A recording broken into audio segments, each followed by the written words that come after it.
bộ sẽ nó ô biển cổ tôi bị thùng lại thông đó hạ đơn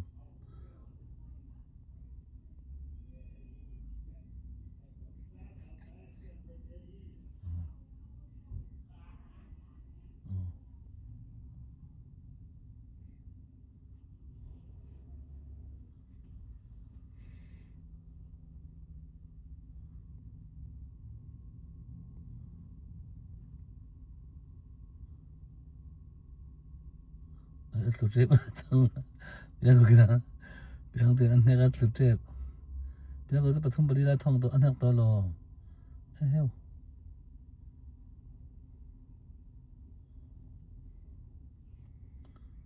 anh thật sự anh đâu cả ô anh chụp tiếp lại thùng lại anh học đó anh đó anh chụp tiếp này không anh chụp tới thùng sải đến nó mà thùng lại thông dân bảo thôi cái mà ngay là ông là khi ta không biết một thứ á thở ruột ta lên bom bị sinh ăn sinh thì bị ăn thế gì có lẽ sẽ còn rồi la tụi nan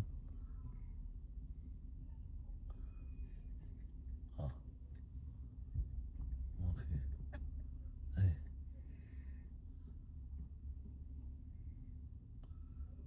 thôi là đây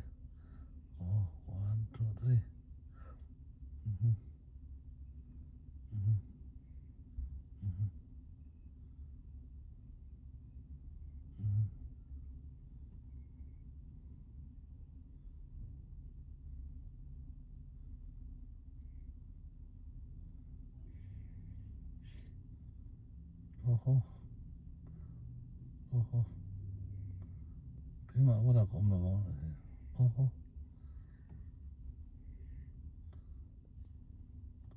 ở trên allow đó thì tung ba cái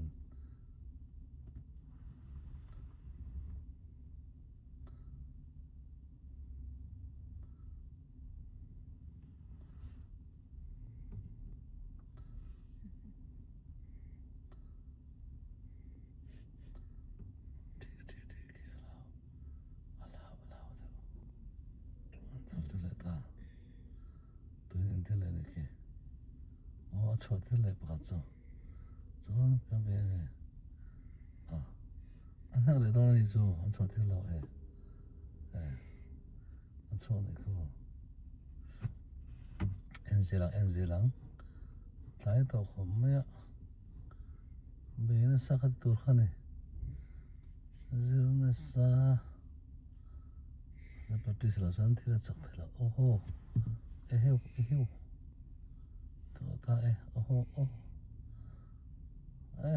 phải đâu biết tao nhỉ mà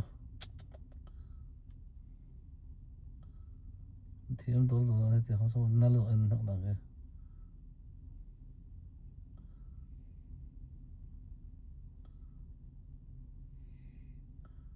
mất lại tao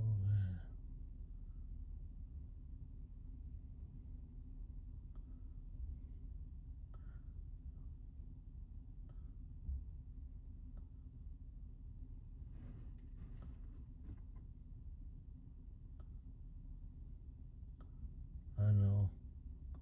thì mấy chuyện là wrong xóm san thật thế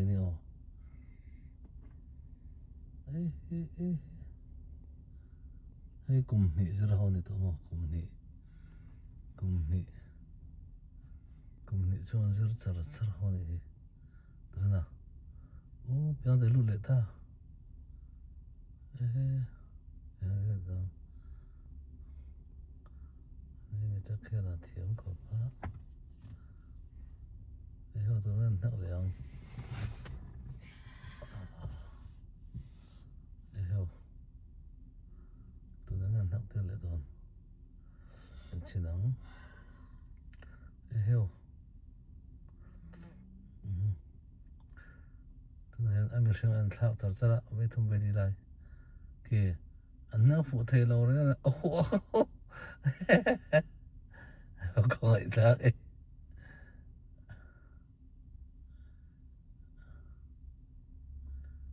ai anak tu te ba de to vek anak tu to piang te ni athina ri mon de om ni ki a fu thei lo re ano ki em kha ni pe mo bar ka ti mo ka ser tir kha ai mani anak fu thei lo turin mo and different ni na fu thei me lo turin ve ka bai hin thak ve fu yang chu ano ki fu thei lo re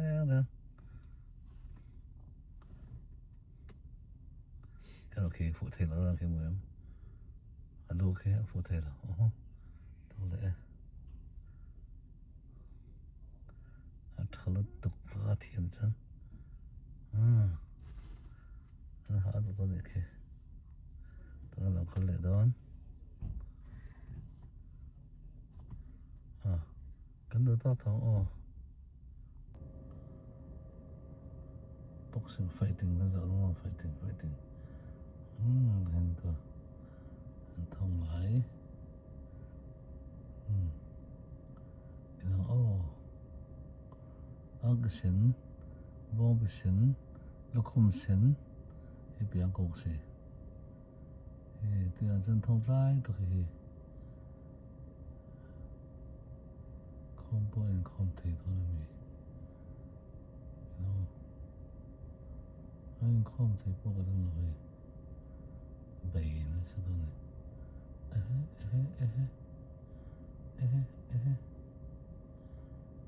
ok em giờ cho nó bốc sinh tru tông mình biết là em thấy này tiếng hoa mình thấu mà mình phơi hay liền chỉ khép hay này đâu này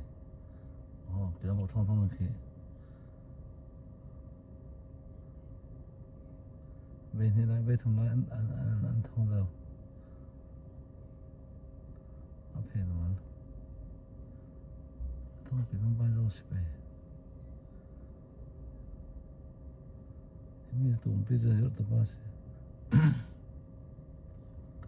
đâu xí bể thông bị thông tụi ba ba thông là chân tin bây giờ có thằng nào nó bị thì anh giờ tụi ba xí thông bị nó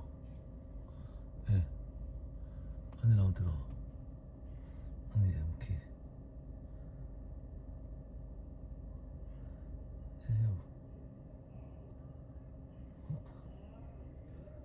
또 언제 전화 왔었지?